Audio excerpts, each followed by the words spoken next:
আপনি যদি আপনার ব্যথা, দুঃখ এবং ভয় দূর করতে চান, তবে আপনাকে আপনার মনের চিন্তাভাবনা নিয়ে কাজ করতে হবে। কারণ চিন্তাই বেদনা, দুঃখ ও ভয়ের উৎস। যদি আপনার মন ভালো চিন্তায় পূর্ণ থাকে, তবে এটি আপনাকে ইতিবাচক ফলাফল দেবে। খারাপ চিন্তায় পূর্ণ থাকলে তা আপনাকে খারাপ ফলাফল দেবে।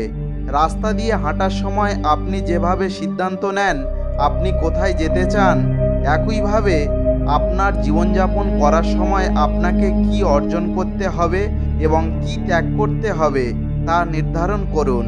আপনি যদি এমন লোকের সন্ধান করতে চান যারা আপনাকে সফল হতে সাহায্য করতে পারে, তাহলে বিশ্বাস করুন এমন লোক খুঁজে পাওয়া কঠিন হবে।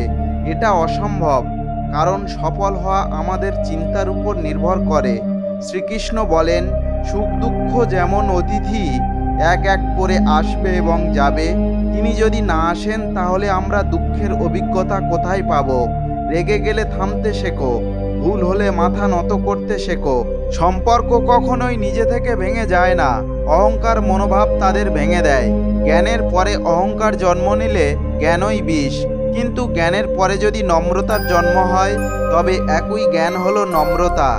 মনের শান্তির চেয়ে বড় এই পৃথিবীতে আর কোনো সম্পদ নেই।